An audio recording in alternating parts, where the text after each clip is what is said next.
El día de hoy se da a conocer este informe tan esperado de Coneval. Es un informe que sale cada 2 años y se dice lo siguiente: en 2022, unas 8.9 millones de personas dejaron de vivir en el umbral de la pobreza, el cual pasó en 2020 de representar el 43.9% de la población a un 36.3% en 2022. Esto lo dijo José Nabor Cruz Marcelo, secretario ejecutivo del Consejo Nacional de Evaluación de la Política de Desarrollo Social, Coneval, que es un ente autónomo del gobierno, es decir, no es un organismo del gobierno propiamente.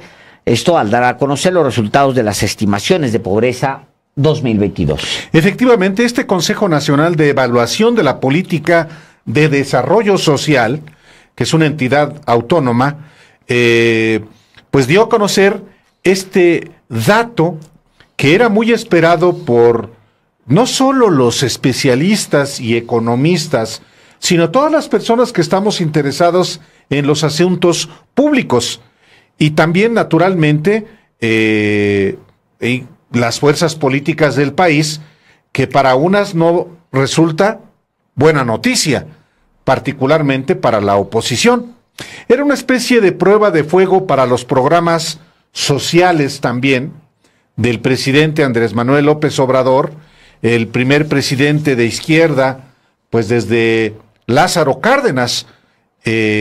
Las asignaciones de apoyos directos a la población más vulnerable fue rechazado por un amplio sector de la derecha en México, que mantiene la idea de no apoyar a los pobres con el presupuesto público.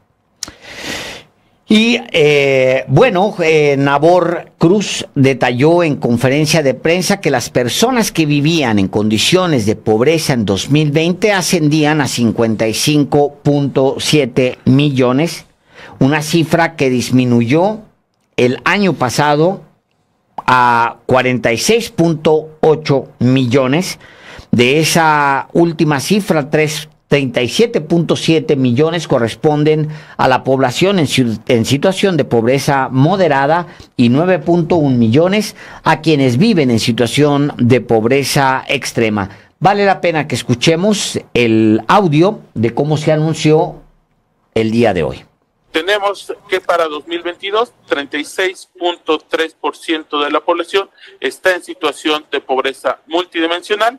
Esto representa 46.8 millones de personas. Tenemos la desagregación de pobreza moderada, 29.3% de la población, es decir, 37.7 millones de personas para 2022. Pobreza extrema, recordarán, esta es la desagregación que solemos presentar, 7.1% de la población en situación de pobreza extrema. Pero también es importante destacar lo siguiente: en cuanto a población vulnerable por carencias sociales, para el año 2022, 29.4% de la población vulnerable por ingresos, 7.2%, y aquella población que, de acuerdo a la metodología de Coneval, se puede considerar como no pobre y no vulnerable, 27.1% de la información.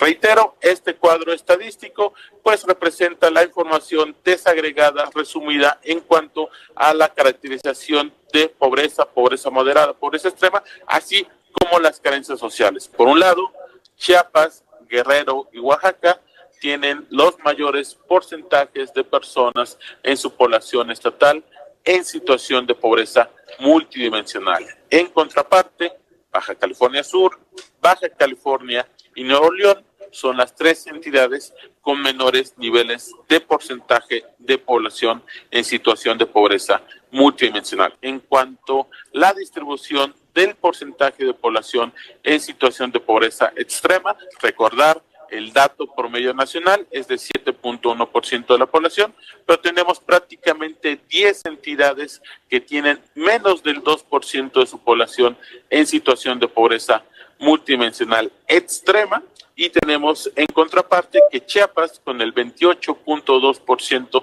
de su población en situación de pobreza extrema, es la entidad con mayor porcentaje de población en esta condición. Es un informe muy importante. Este es muy esperado porque también dimensiona las políticas públicas y también permite corregir, adecuar las políticas públicas dependiendo los datos que son muy especializados que salen. Por ejemplo, está el tema de la pobreza extrema, Álvaro. Tiene en términos porcentuales, la pobreza extrema pasa de 2016 a 2018 de 7.2 a 7 y luego de ahí a 2020 a 8.5, pues es el reflejo de la crisis, y luego regresa a 7.1, pero en realidad no es un buen dato. Es decir, en pobreza extrema hay todavía un reto muy grande y hay ahí también señales de qué hacer con las políticas públicas, porque hay muchos que habían dicho que el paso siguiente para el gobierno federal era focalizar los programas y tener nuevos programas muy focalizados en los problemas muy puntuales. Es decir, si tienes pobreza extrema, ¿cómo resuelves el tema de pobreza extrema independientemente de todos los programas que tienes para cubrir la pobreza como un rubro nada más, ya sea moderada, media o lo que sea? ¿Cómo lo abates? Sí, por supuesto, con base en todos estos números habrá diferentes interpretaciones. Hay diferentes maneras de ver estos mismos números. Es, sin embargo, inobjetable la disminución en términos de la pobreza, de población en situación de pobreza, que del 2018, que eran 51.9 millones de pesos, de personas, pasa a 46.8 millones de personas. Siguen siendo muchísimos millones de personas en pobreza, sí.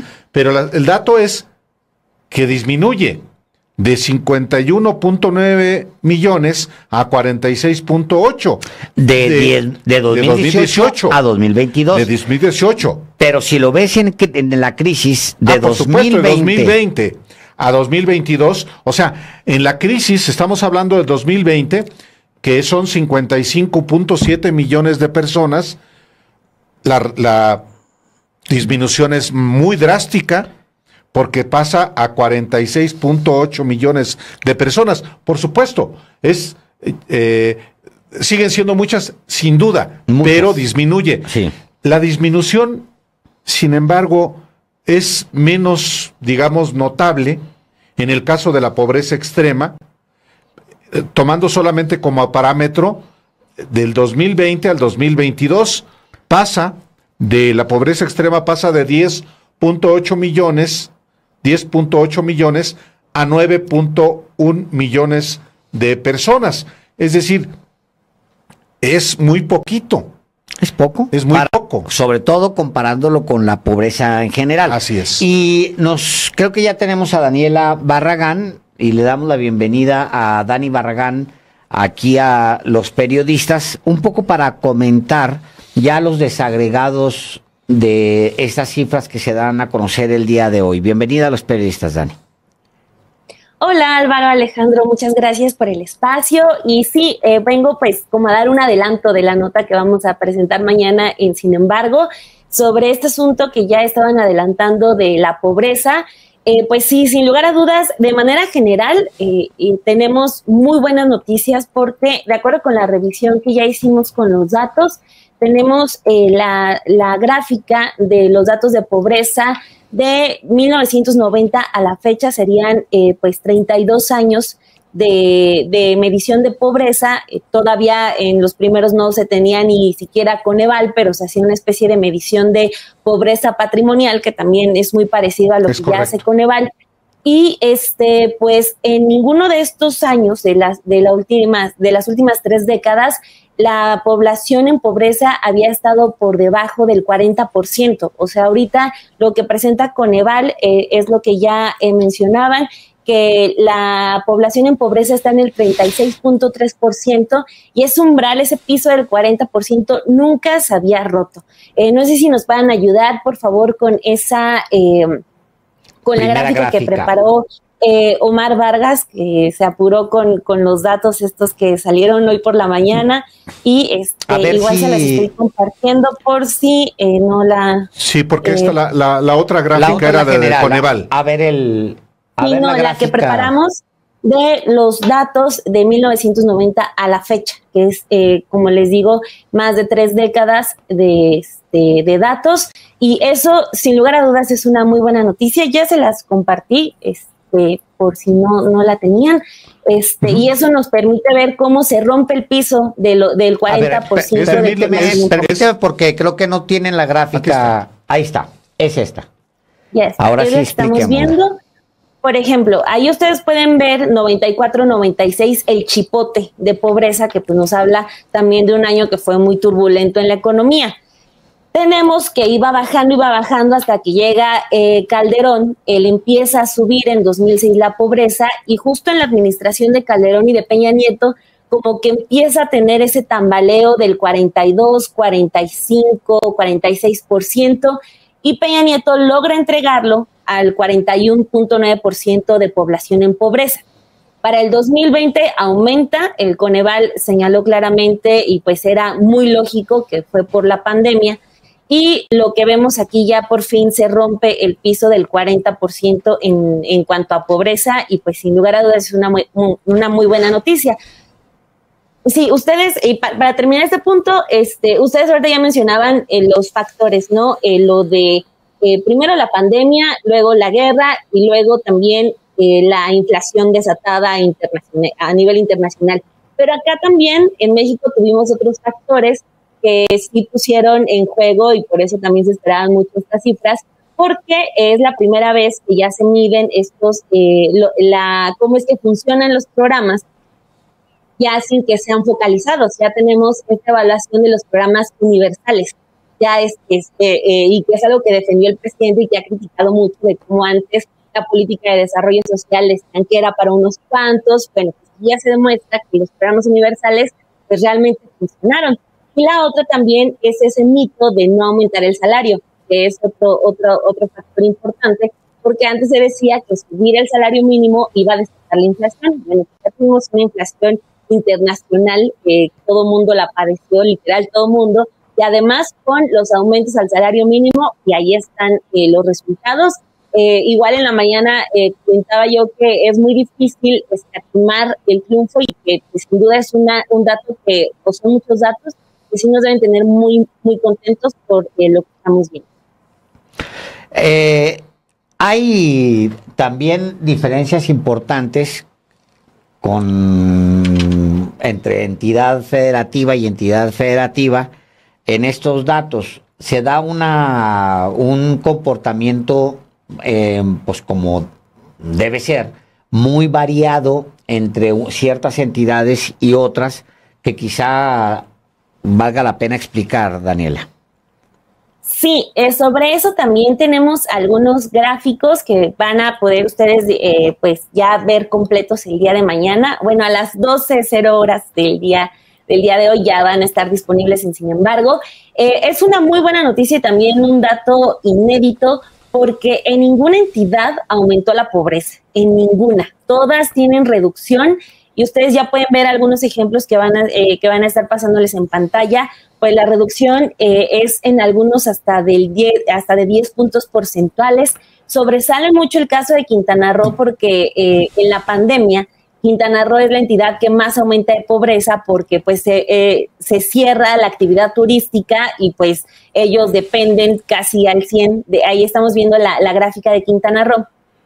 Sí, es muy notable, es muy elocuente.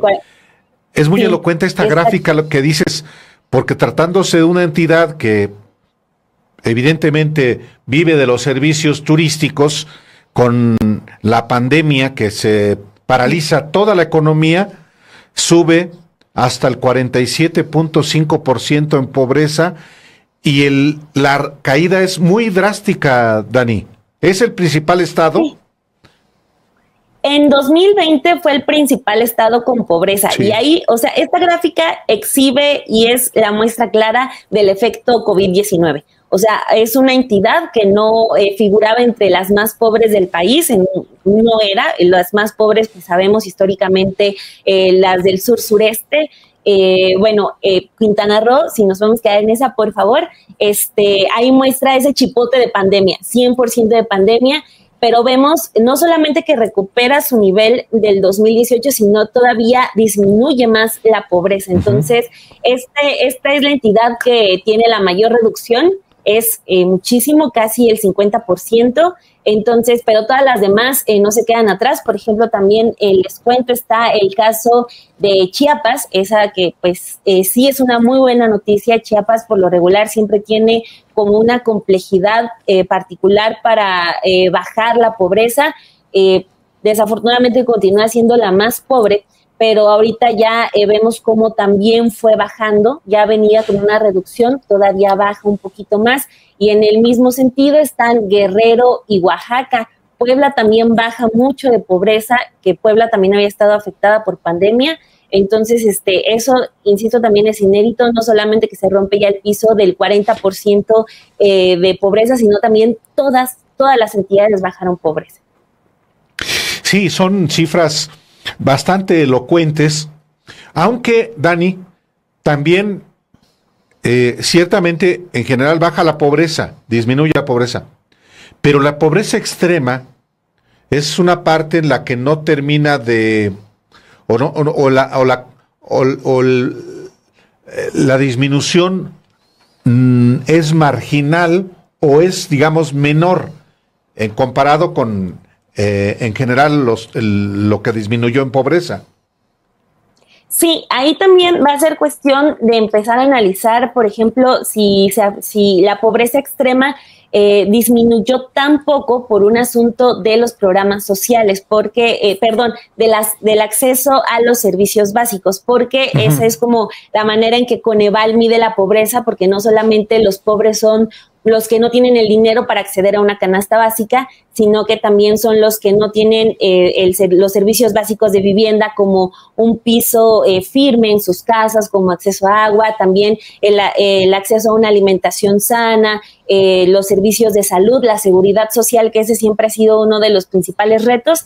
Entonces, justo va a permitir estos datos de Coneval ver qué es lo que está fallando en el asunto de la pobreza extrema, porque sí disminuye muy poco y brincan estos datos cuando estamos viendo una disminución de la pobreza general notoria, brincan en las carencias que aumenta, por ejemplo, el acceso a la salud, que encendió las alarmas, espero, de todo mundo en el gobierno. Y también pues que se garantice todas las demás carencias que tiene que cumplir el gobierno. Aquí en el asunto de salud quizás va a ser interesante ver lo que pueda decir el presidente López Obrador el día de mañana, porque el incremento es muy, muy notable. Muy notable, efectivamente. Bueno, yo tengo porcentaje y número de personas por indicador de carencia social. A ver si me ayudas, Luis, con la lámina número 20. Es la número 20, a ver si la podemos ver entre los tres, porque ahí viene comparativo 2016, 2018, 2020. Es esta. Porcentaje y número de personas por indicador de carencia social 2016-2020. En esta andaban en 22, digamos, en salud. Vamos a concentrarnos en salud. 2016, 65.4, 66.2 para 2018, 66.0 para 2020. ¿Cómo se mueve para 2022, Dani? El caso es la siguiente, concreto. es la siguiente página del informe, donde ya El se ve en 21. 2022 el año del 2022. Lo reciben, ven, ahí ya está la cifra muchísimo más alta, 64.7. Pues va a ser un motivo de análisis ese factor, porque, por ejemplo, lo del acceso a una alimentación sana, esa carencia sí se disminuye, o sea, quiere decir que sí se atacó, pero Sí. pues ha sido todo un caos y pues lo hemos visto en tiempo real, lo del el seguro social, lo del INSABI, lo de todo lo que se ha generado, y no solamente por cuestiones del gobierno federal, sino también las estatales. Entonces, pues ya con esa cifra que muestra cómo en México el acceso a los servicios básicos de salud está muy por debajo de lo que se esperaba, y aumentó, y es lo único que aumentó, pues sí va a meritar una respuesta clara y sobre todo acciones que ya garanticen que va a empezar a erradicarse. Tal cual. Es información muy, muy relevante. Y así como la has desglosado, Dani, da, por supuesto, un panorama mucho más preciso de la disminución, y también muy importante por los estados. Sí, sí, y también otro dato que me gustaría, y si quieren, con eso concluyo, que me gustaría compartirles es un dato sobre que habla de una cierta estabilidad en estos datos, porque también en años anteriores se hablaba de que podía disminuir la pobreza, pero quedaban muchos en el segmento del ser casi pobres, o sea, una línea muy delgada que jalaba a unos millones de personas de ser pobres. Ahorita en este caso también es una muy buena noticia, porque en la nota que publicamos mañana lo vamos a detallar. Las personas que están en una posición de no ser pobres y tampoco ser vulnerables a ser pobres también aumentó. Son 34.9 millones de personas, y esa cifra en años anteriores estaba ubicada en 28 y 29 millones. Entonces también habla de cierta estabilidad y de no tener tanta gente en ese umbral de estar a nada, a unos pasos de caer en la pobreza. Entonces es un dato que igual presenta el Coneval, y pues lo vamos a ir desmenuzando. Ya en los siguientes días vamos a publicar más notas en Sin Embargo sobre pobreza entre mujeres y hombres, pobreza en población indígena, en personas con discapacidad, pero la de mañana es sobre los datos generales, así que pues, los invito a que la lean. Muchas gracias, Dani Barragán, por esta información. Gracias. Perfecto, bueno, muchas gracias, saludos. Hasta luego. Mira, vale la pena. A ver, mira, vamos a la página número 20 para poder saber esta evolución, porque es en la que se van a concentrar, Álvaro, casi la mayoría. Ajá. Es carencia por acceso a los servicios de salud. Sí. Carencia por acceso a los servicios de salud. Para usted que nos está viendo, es el segundo cúmulo de gráficos. Sí. Es aumenta. De 2016 estaba en 18.8. 2018 a 20.1, pero da un brinco a 2022 a 35.7. Ahora, vámonos al siguiente gráfico para ver esa misma carencia en acceso a los servicios de salud. Brinca a 50.4. Sí. 50.4, o sea, se va. El presidente López Obrador lo recibe en 20.1 y da un brinco hasta 50.4. O sea, ¿hay alguna explicación para esto? Pues quizá la exista. A lo mejor es un tema metodológico, o a lo mejor es que millones de mexicanos perdieron el acceso a los servicios de salud. Es un tema a revisar.